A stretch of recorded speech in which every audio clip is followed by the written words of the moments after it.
ಸರ್ವಮಂಗಲ ಮಾಂಗಲ್ಯೆ ಶಿವೆ ಸರ್ವಾರ್ಥ ಸಾಧಿಕೆ ಶರಣ್ಯೆ ತ್ರ್ಯಂಬಕೆ ಗೌರಿ ನಾರಾಯಣಿ ನಮೋಸ್ತುತೆ. ಹರೇ ಕೃಷ್ಣ, ಹರೇ ಶ್ರೀನಿವಾಸ.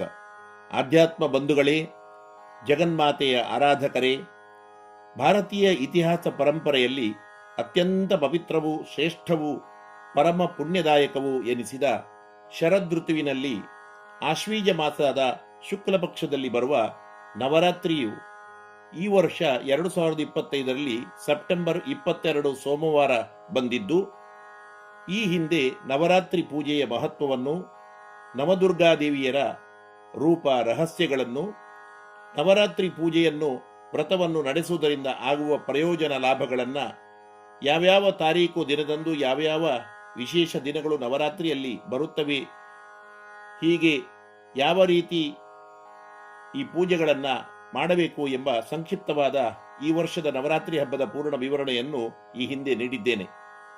ಇವತ್ತು ನವರಾತ್ರಿ ಮೊದಲ ದಿನ, ಅಂದರೆ 2025 ಸೆಪ್ಟೆಂಬರ್ 22 ಸೋಮವಾರದಂದು ಶ್ರೀ ದುರ್ಗಾಮಾತೆಯನ್ನ ಹೇಗೆ ಪ್ರಾಣ ಪ್ರತಿಷ್ಠೆ ಮಾಡಿಕೊಳ್ಳಬೇಕು, ಸರಳವಾದ ಶಾಸ್ತ್ರೀಯವಾದ ಈ ಪೂಜೆಯನ್ನ ಯಾವ ಶುಭ ಮುಹೂರ್ತದಲ್ಲಿ ಪ್ರಾರಂಭಿಸಬೇಕು, ಅದಕ್ಕೆ ಬೇಕಾದ ಸುಲಭವಾದ ಮಂತ್ರ, ನೈವೇದ್ಯ, ಪತ್ರ, ಪುಷ್ಪಗಳು ಯಾವುದು ಎಂಬ ಎಲ್ಲ ವಿಚಾರಗಳನ್ನು ಈ ವಿಡಿಯೋ ಸಂದೇಶದಲ್ಲಿ ತಿಳಿದುಕೊಳ್ಳೋಣ.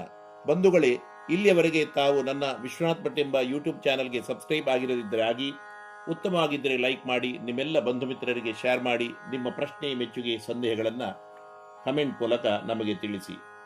ಬಂಧುಗಳೇ, ಪರಮ ಪುಣ್ಯಪ್ರದವಾದ ನವರಾತ್ರಿ ನವದುರ್ಗಾ ಪೂಜೆಯನ್ನು ಕಲಶ ಪ್ರತಿಷ್ಠೆಯ ಮೂಲಕ ಅಥವಾ ಘಟಸ್ಥಾಪನೆಯ ಮೂಲಕ ಶ್ರೀ ದುರ್ಗಾದೇವಿಯ 9 ದಿನಗಳ ಆರಾಧನೆ, ಪೂಜೆ, ವ್ರತವನ್ನ ನಡೆಸಲು ಇಚ್ಛಿಸುವ ಪುರುಷರು ಹಾಗೆಯೇ ಸುಮಂಗಲಿಯರು ಸೆಪ್ಟೆಂಬರ್ 22 ಸೋಮವಾರದಂದು ನವರಾತ್ರಿ ಆರಂಭದ ದಿನವಾದ ಇಂದು ಬೆಳಿಗ್ಗೆ ಬೇಗನೆ ಬ್ರಾಹ್ಮಿ ಮುಹೂರ್ತದಲ್ಲಿ ಎದ್ದು ಮನೆಯ ಮುಂದೆ ಸಾರಿಸಿ ಸ್ವಚ್ಛಗೊಳಿಸಿ ರಂಗೋಲಿ ಇತ್ಯಾದಿಗಳನ್ನು ಹಾಕಿ ತಳಿರು ತೋರಣಗಳಿಂದ ಮನೆಯನ್ನು ಯಥಾಶಕ್ತಿ ಅಲಂಕರಿಸಿ ಪೂರ್ಣ ಮನೆಗೆ ಗೋಮೂತ್ರ ಗಂಗಾಜಲದಿಂದ ಶುದ್ಧಿಗೊಳಿಸಿ ತಾವು ಕೂಡ ಸ್ನಾನಾದಿಗಳಿಂದ ಶುಚಿರ್ಭೂತರಾಗಿ ಉಪವಾಸ ಮಾಡುವವರಿದ್ದರೆ 9 ದಿನಗಳ ಉಪವಾಸದ ಸಂಕಲ್ಪವನ್ನು ಕೂಡ ಮಾಡಿಕೊಂಡು 9 ದಿನಗಳಲ್ಲಿಯೂ ಯಥಾಸಾಧ್ಯ ಉಪವಾಸ ಇದ್ದು ಎಲ್ಲ ರೀತಿಯ ಪೂಜಾ ಸಾಮಗ್ರಿಗಳನ್ನು ಮೊದಲೇ ಸಂಗ್ರಹ ಮಾಡಿಕೊಂಡು ಇರಬೇಕು. ಹಾಗೆಯೇ ಮಣ್ಣಿನ ಘಟವನ್ನ ಪ್ರತಿಷ್ಠೆ ಮಾಡುವ ಸಂಪ್ರದಾಯ ಇದ್ದವರು ಪ್ರತಿಷ್ಠೆಗೆ ಬೇಕಾದ ಶುದ್ಧ ಸ್ಥಳದ ಮಣ್ಣನ್ನು, ಮಡಿಕೆಯನ್ನು, ಅದರ ಸುತ್ತ ಹಾಕಬೇಕಾದ ನವಧಾನ್ಯವನ್ನು ಕೂಡ ರೆಡಿ ಮಾಡಿಕೊಂಡಿರಬೇಕು. ಇನ್ನು ಅಖಂಡ ದೀಪ ಬೆಳಗುವುದಾದರೆ ಅದಕ್ಕೆ ಬೇಕಾದ ಕಾಲ್ದೀಪ ಅಥವಾ ದೀಪದ ತಟ್ಟೆ ಮುಂತಾದವುಗಳನ್ನು ಕೂಡ, ಶ್ರೀದೇವಿಯ ಭಾವಚಿತ್ರ ಅಥವಾ ಪ್ರತಿಮೆ, ಮಂಗಲ ದ್ರವ್ಯಗಳನ್ನು ಕೂಡ ಎಲ್ಲ ಪೂಜಾ ಸಾಮಗ್ರಿಗಳನ್ನು ಸಿದ್ಧ ಮಾಡಿಕೊಂಡು ಮೊದಲು ಆಚಮನೆಯನ್ನ ಮಾಡಿಕೊಳ್ಳಬೇಕು. ಆಚಮನೆ ಅಂದರೆ ಕೇಶವಾಯ ಸ್ವಾಹ, ನಾರಾಯಣಾಯ ಸ್ವಾಹ, ಮಾಧವಾಯ ಸ್ವಾಹ ಎಂದು 3 ಸಲ ಪಂಚಪಾತ್ರೆಯಿಂದ ಉದ್ಧರಣೆಯಲ್ಲಿ ನೀರನ್ನು ತೆಗೆದುಕೊಂಡು ಕುಡಿದು ಶುಭ ಮುಹೂರ್ತ, ಶುಭ ಗಳಿಗೆಯಲ್ಲಿ ಸಂಕಲ್ಪ ಮಾಡಬೇಕು. ಸೆಪ್ಟೆಂಬರ್ 22 ಸೋಮವಾರದಂದು ಘಟ ಅಥವಾ ಶ್ರೀದೇವಿ ಕಲಶ ಪ್ರತಿಷ್ಠೆಯ ಶುಭ ಮುಹೂರ್ತವು ಹೀಗಿದೆ: ಬೆಳಿಗ್ಗೆ ಸೂರ್ಯೋದಯದಿಂದ ಪೂರ್ವ 6 ಗಂಟೆ 19 ನಿಮಿಷದಿಂದ 7 ಗಂಟೆ 49 ನಿಮಿಷದವರೆಗೆ ಶ್ರೀದೇವಿಯ ಪ್ರಾಣ ಪ್ರತಿಷ್ಠೆ ಅಥವಾ ಕಲಶ ಪ್ರತಿಷ್ಠಾಪನೆಗೆ ಅತ್ಯಂತ ಸೂಕ್ತ ಸಮಯವಾಗಿದೆ.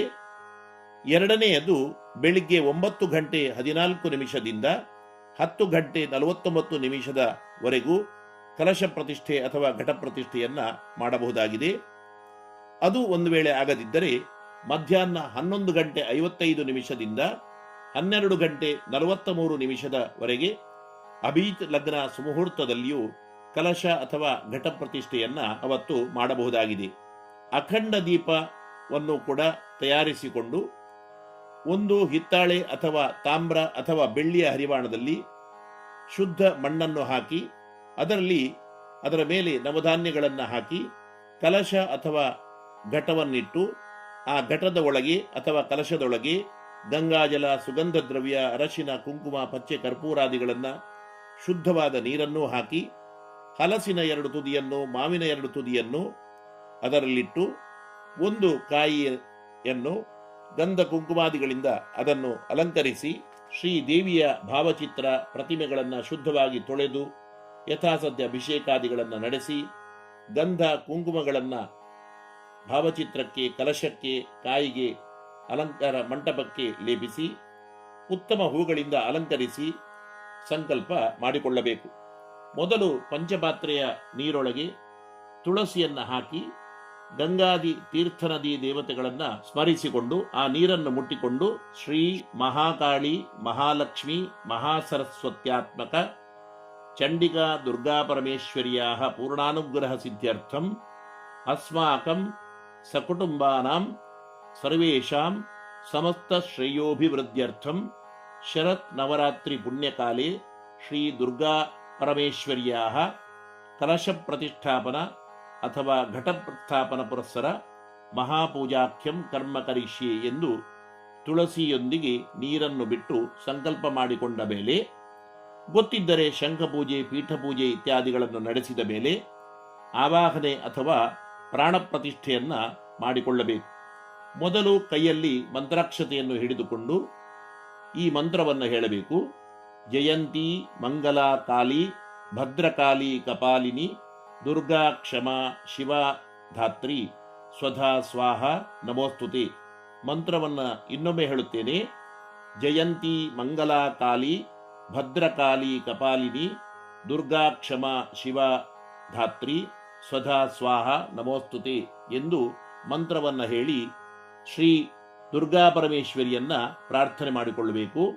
ಮನಸ್ಸಿನಲ್ಲಿ ಶ್ರೀ ಆದಿಪರಾಶಕ್ತಿಯಾದ ಮಹಾಲಕ್ಷ್ಮಿಯ ಶ್ರೀದೇವಿ, ಭೂದೇವಿ, ದುರ್ಗಾದೇವಿ ಎಂಬ ಮಹತ್ವದ 3 ರೂಪಗಳನ್ನು, ಮೂಲದುರ್ಗಾ, ಅಗ್ನಿದುರ್ಗಾ, ಶಾಂತದುರ್ಗಾ, ಶೂಲದುರ್ಗಾ, ಮಹಿಷಮರ್ದಿನಿ ದುರ್ಗಾ ಎಂಬ ಪಂಚ ದುರ್ಗಾ ರೂಪಗಳನ್ನು ಮನಸ್ಸಿನಲ್ಲಿ ಧ್ಯಾನಿಸುತ್ತಾ ಶ್ರೀ ದುರ್ಗಾ ಪರಮೇಶ್ವರೀಂ ಪ್ರತಿಮಾಯಾಂ ಆವಾಹಯಾಮಿ ಎಂದು ಕಲಶ, ಭಾವಚಿತ್ರ, ಮಂಟಪ ಅಥವಾ ಘಟಕ್ಕೆ ಅಕ್ಷತೆಯನ್ನು ಹಾಕಿ ಪ್ರಾಣ ಪ್ರತಿಷ್ಠೆ ಮಾಡಿಕೊಂಡ ಮೇಲೆ ನವಶಕ್ತಿ ಪೂಜೆ, ಪತ್ರಪೂಜೆ, ಪುಷ್ಪ ಪೂಜೆ, ಅಂಗಪೂಜೆಗಳನ್ನು ಗೊತ್ತಿದ್ದರೆ ನೆರವೇರಿಸಿ ದುರ್ಗಾ ಅಷ್ಟೋತ್ತರ ಶತನಾಮಗಳನ್ನು ಕೂಡ ಹೇಳಿ ಯಥಾಶಕ್ತಿ ಬಿಲ್ವ, ದೂರ್ವ, ಗುಲಾಬಿ ಅಥವಾ ಮಲ್ಲಿಗೆ ಇತ್ಯಾದಿ ಹೂಗಳಿಂದ ಅರ್ಚನೆಯನ್ನ ಮಾಡಬೇಕು. ಆನಂತರ ಧೂಪ ದೀಪಾದಿಗಳನ್ನು ಬೆಳಗಿಸಿ ಪಂಚವಿಧವಾದ ಫಲವಸ್ತುಗಳನ್ನು, ಕಾಯಿ, ಎಲೆ ಅಡಿಕೆಯನ್ನು, ಶುದ್ಧವಾಗಿ ಮನೆಯಲ್ಲಿಯೇ ತಯಾರಿಸಿದ ಅನ್ನ ಭಕ್ಷ್ಯಾದಿಗಳನ್ನು ಸಮರ್ಪಣೆ ಮಾಡಿ ಮಂಗಳಾರತಿಯನ್ನ ಬೆಳಗಬೇಕು. ಆನಂತರ ಕೈಯಲ್ಲಿ ಅಕ್ಷತೆಯನ್ನು ಹಿಡಿದು ನಿಂತುಕೊಂಡು ನಮೋ ದೇವ್ಯೈ ಮಹಾದೇವ್ಯೈ ಶಿವಾಯೈ ಸತತಂ ನಮಃ ನಮ ಪ್ರಕೃತ್ಯೈ ಭದ್ರಾಯೈ ನಿಯತಾ ಪ್ರಣತಾಸ್ಮತಾಂ ಎಂದು ಪ್ರಾರ್ಥನೆ ಮಾಡಿ 3 ಪ್ರದಕ್ಷಿಣೆ ಬಂದು ನಮಸ್ಕಾರ ಮಾಡಬೇಕು. ಇಲ್ಲಿಗೆ ಸರಳವಾಗಿ ನವರಾತ್ರಿ ಕಾಲದ ಮೊದಲ ದಿನದ ಕಲಶ ಅಥವಾ ಘಟ ಪ್ರತಿಷ್ಠೆಯ ಪುರಸ್ಸರವಾಗಿ ಶ್ರೀದೇವಿಯ ಪ್ರಾಣ ಪ್ರತಿಷ್ಠಾ ಪುರಸ್ಸರವಾದ ಮಹಾಪೂಜೆಯು ಕೊನೆಗೊಳ್ಳುತ್ತದೆ. ಮೊದಲ ದಿನದ ಈ ಪೂಜೆಯನ್ನ ಮಾಡಿದ ನಂತರ ತತ್ಕ್ಷಣ ಮೊದಲ ದಿನದ ಶ್ರೀದೇವಿಯ ರೂಪದ ಪೂಜೆ, ಶ್ರೀದೇವಿಗೆ ಪ್ರಿಯವಾದ ವಸ್ತ್ರದ ವರ್ಣ, ಹೂ, ನೈವೇದ್ಯ, ಪೂಜಾ ಮುಹೂರ್ತ, ಮಂತ್ರ ಸಹಿತವಾದ ಎಲ್ಲ ಪೂಜೆಯ ವಿಧಾನವನ್ನು ಮುಂದಿನ ವಿಡಿಯೋ ಸಂದೇಶದಲ್ಲಿ ತಮಗೆ ನೀಡುವವನಿದ್ದೇನೆ. ಅದನ್ನೂ ಸಹ ನೋಡಿ ಸರಳವಾಗಿ ಪ್ರಾಣ ಪ್ರತಿಷ್ಠೆಯಾದ ತಕ್ಷಣ ಮೊದಲ ದಿನದ ಶ್ರೀದೇವಿಯ ರೂಪದ ಪೂಜೆಯನ್ನು ತಾವು ನಡೆಸಬಹುದಾಗಿದೆ.